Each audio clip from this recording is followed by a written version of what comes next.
Hello brothers and sisters, today is December the 27th. I have a really short dream, a flash dream, and an encouragement to read to you, a little rapture encouragement. This dream starts off as I'm riding around in a truck, and the guy happens to be named Michael, or Mike. And when this happens, usually I know it's Michael the Archangel. He's not in his angelic form in this video, but he's in his human form. And at one point I believe there's another person in this truck, but I'm not quite sure about that. But so we're driving in this truck together and we're talking about football. You know, this is something that I did when I was in school. I was one of the top running backs in the nation out of high school. And we're talking about football and, you know, believe it or not, Saints football. I know that's kind of strange. I'm from Louisiana and our NFL football team is the Saints. So in this dream, we were both football players, and I was going out and I was trying out for the Saints. So we're driving around and we're talking about football practice and going to the Saints tryouts and all this stuff. And as we're in a parking lot, this man named, who was already on the Saints team, they called him Big Baby. That's what his name was. He pulled up in a truck. His name was Big Baby. And he was talking to me about going to the tryouts. It's like, okay, I'll be there. So me and Michael, we were already kind of catching up and having fun and talking, and you know, we're talking about football, driving, and we were supposed to go eat at a restaurant, and we were actually headed to eat at the restaurant.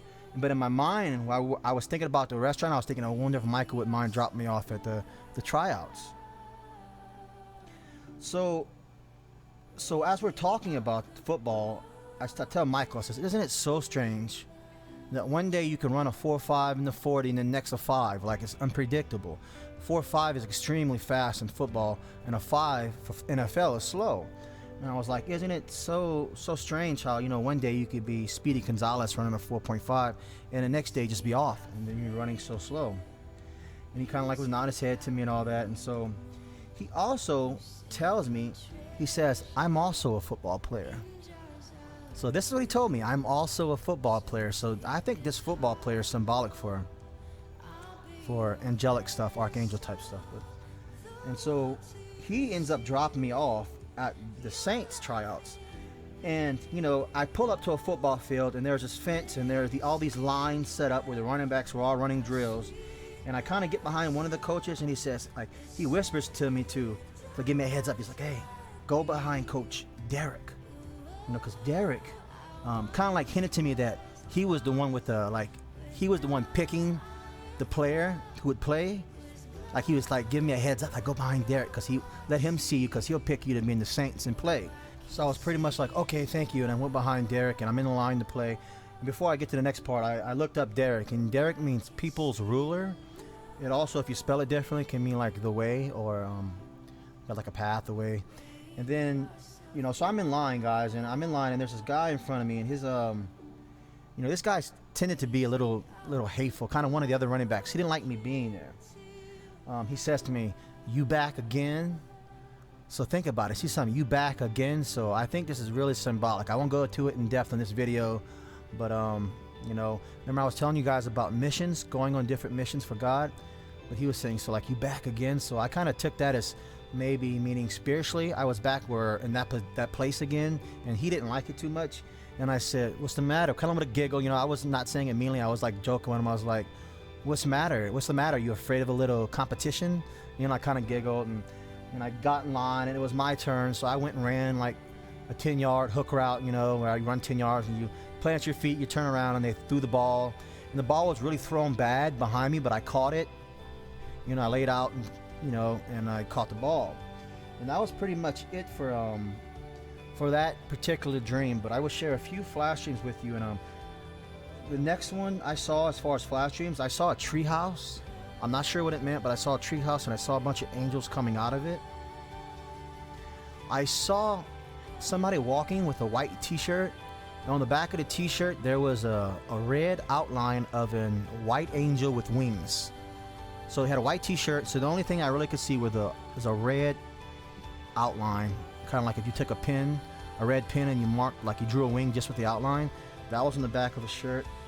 And I also saw the earth, and I saw the sun, and I saw as if it were a huge blowtorch, just blowtorching the earth. It was completely scorching it. The dreams that I just shared with you guys are actually from a few days ago. I gotta say, for the last 2 days, I have been in extreme battle, to the point where I'm seeing the enemy coming after me. And so, it's been taking all of my energy, completely draining me the last few days. But I know that we are victorious through Christ. And so we must continuously stomp Satan with the heels of our foot, so that he may have no victory over us, because with God on our side, who can be against us? Before a lot of you were sub to the channel, I had shared a poem that was really encouraging and inspiring. I'd like to reshare it if you don't mind, because it shows where we're exactly at right now and how your Father is rooting you on, and how the angels of heaven are rooting you on as well. It's called The Race, and I'll go ahead and read it for you guys. It says, "Quit, give up, you're beaten. They shot at me and plead. There's just too much against you now. This time you can't succeed. And as I start to hang my head in front of failure's face, my downfall is broken by the memory of a race. And hope refills my weakened will as I recall the scene, for just the thought of that short race rejuvenates my being. A children's race, young boy, young men, I remember all. Excitement, sure, but also fear, it wasn't hard to tell. They all lined up so full of hope, each thought to win the race, or tie for first, or if not that, at least to take second place. And fathers watched from off the side, each cheering his son, and each boy hoped to show his dad that he would be the one. The whistle blew and off they went, young hearts and hopes afire, to win and be the hero there was each boy's heart's desire. And one boy in particular, whose dad was in the crowd, was running near the lead and thought, my dad will be so proud. But as he speeded down the field across a shallow dip, the boy who thought to win lost his step and slipped. Trying hard to catch himself, his hands flew out to brace. Amid the laughter of the crowd, he fell flat on his face. So down he fell, and with him hope he couldn't win it now. Embarrassed, sad, he only wished to disappear somehow. But as he fell, his dad stood up and showed his anxious face, which to the boy so clearly said, get up and win the race. He quickly rose up, no damage done, behind the bit, that's all, and ran with all his mind and might to make up for his fall. So anxious to restore himself, to catch up and to win, his mind went faster than his legs, and he slipped and fell again. He wished then he had quit before, with only one disgrace. I'm hopeless now as a runner. I shouldn't try to race. But in the laughter of the crowd he searched, and he found his father's face, that steady look which said again, get up and win the race. So he jumped up to try again, 10 yards behind the last. If I'm to gain those yards, he thought, I've got to move real fast. Exerting everything he had, he gained 8 or 10, but trying so hard to catch the lead, he slipped and fell again. Defeat.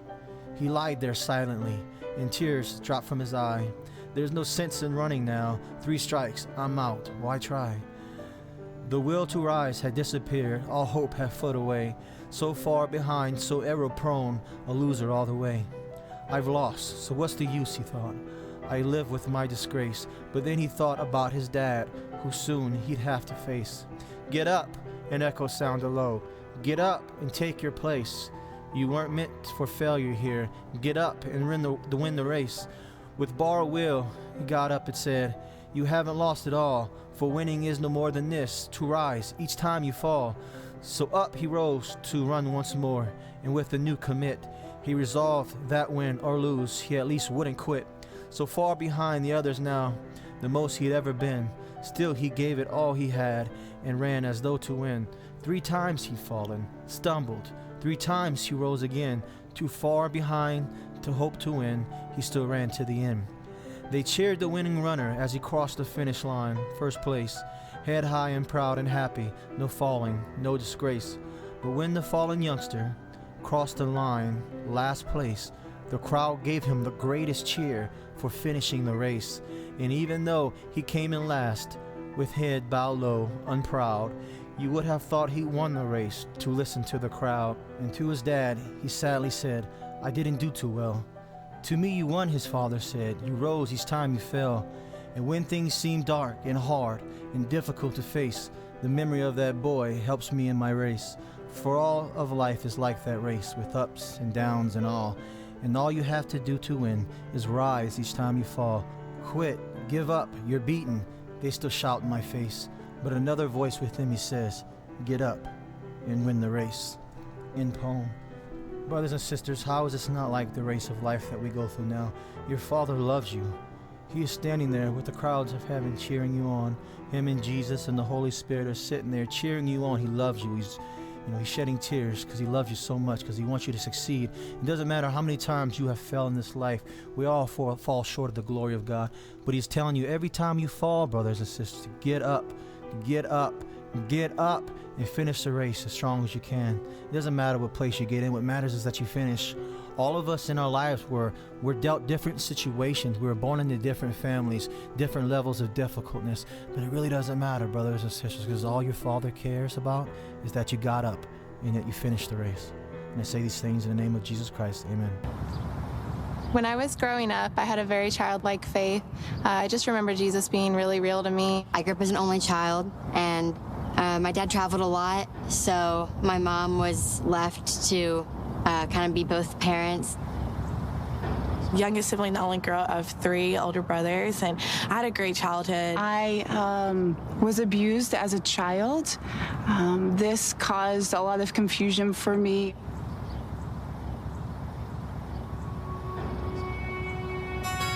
As I grew up around middle school, I started to want to fit in, so I started doing really anything I could in order to fit in. I think that's when I began going downhill. When I was 12, my parents got divorced, and it was kind of a surprise to me. I began to internalize these things as it was my fault, that I'm not good enough and I don't matter. My freshman year of high school is when I first found out that my dad had stage 4 colon cancer. Right before my 16th birthday, my uncle committed suicide. After that, things just weren't really ever the same. My anxiety peaked. I became depressed, developed PTSD. I went to the hospital 3 times because I just wasn't okay. And while I was there, my psychiatrist began to groom me for an inappropriate relationship. When I was 17, I became involved in a bad relationship. That relationship really just put me down a lot. Ultimately, it's what led me into drug addiction. And I just really hated myself, and I was really disgusted with the person that I had become. And it was a Friday night. They kind of told me my dad had a certain amount of hours, that he wasn't going to make it through the night. My dad passed that morning on August 8, 2011.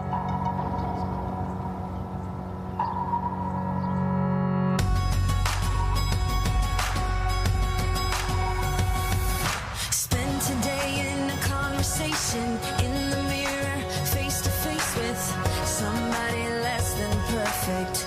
I wouldn't choose me first if I was looking for a champion. In fact, I'd understand if you picked everyone before me. But that's just not my story. True to who you are, you saw my heart and made something out of nothing. So I don't need my name in lights. I'm famous in my Father's eyes. Make no mistake, He knows my name. I'm not living for applause. I'm already so adored. It's all His stage. He knows my name. He knows my name.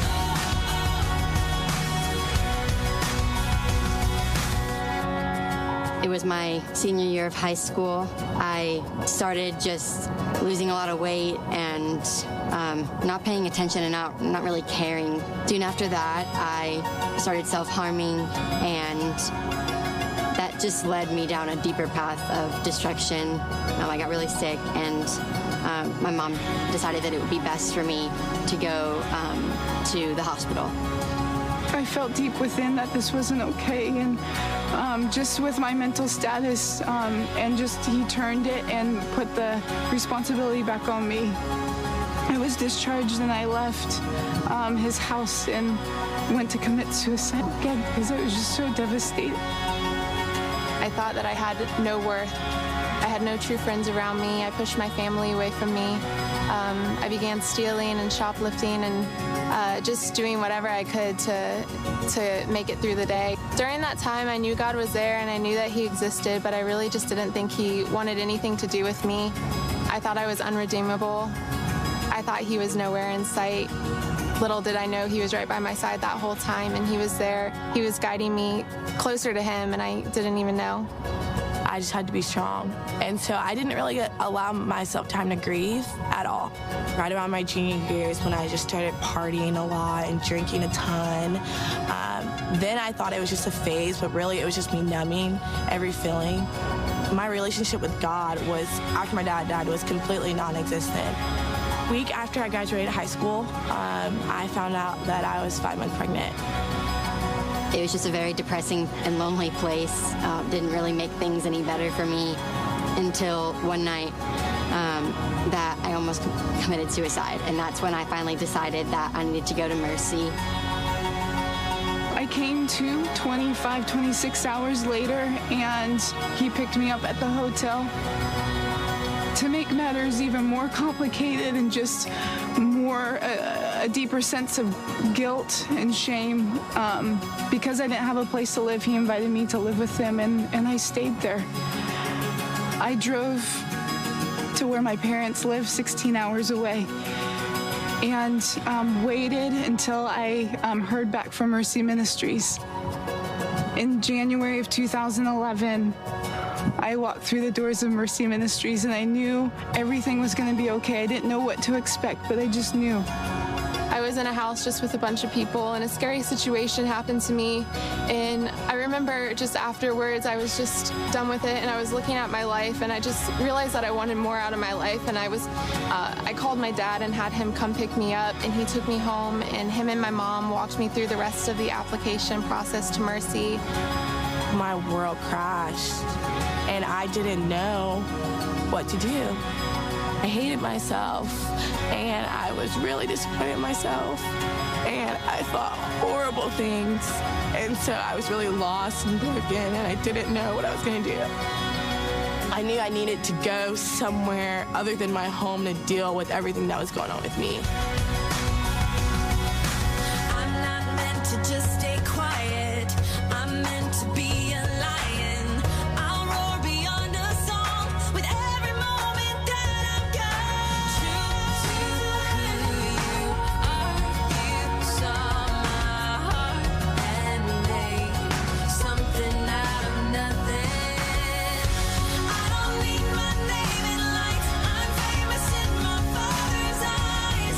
Make no mistake, He knows my name. I'm not living for applause. I'm already so adored. It's all His stage. He knows my name. When I was at Mercy, I learned and grew so much. Not only did I learn more about myself in the process, but learned more about God, and I am now able to pursue a degree in social work and hopefully work with children and help them. God is my rock, God is my strength, and that He has overcome so much more than I have ever. That to me is what freedom has looked like. The healing that the Lord has done in my life, the journey of going back and facing things and knowing that my voice does matter, that I do have the confidence that I don't have to allow the things of the past to dictate my future and limit me. I remember the staff there just continually showing me God's love and telling me how much I was worth to Him, and telling me that I had a purpose in my life. After Mercy, I moved home and I began a ministry school through my church. Through what God's done in my life, I really just have developed a desire to show people that they are worth something and that they can have a future and that they're worth everything and that they're loved and that they can be free. I I came to Mercy with a ton of broken dreams about my future, and God since then has provided me with scholarships for school. He's provided me with a vehicle, so it's been a lot easier and it's been great. He calls me chosen, free, forgiven. One day, child of the King, his forever held in treasure.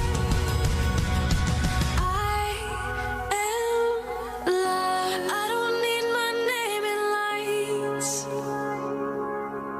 I'm famous in my Father's eyes.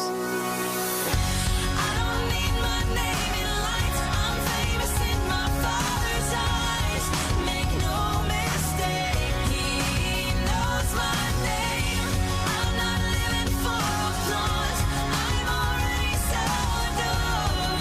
It's all His stage. He knows my name. My name is Taylor. My name is Wesley. My name is Shannon. My name is Alma, and he knows my name.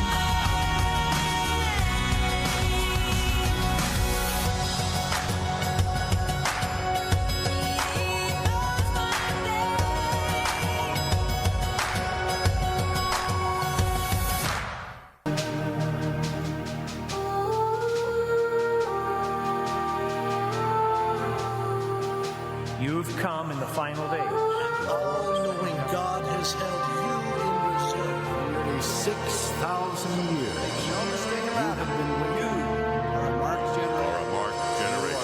Your birth at this particular time was God has foreordained. saved for the final inning an army valued souls. You must be prepared to meet your God. Youth of the noble birth. You're part of the Lord's royal army. There are things for each of you to do that no one else can do. You preserve As well as your special privilege. Me?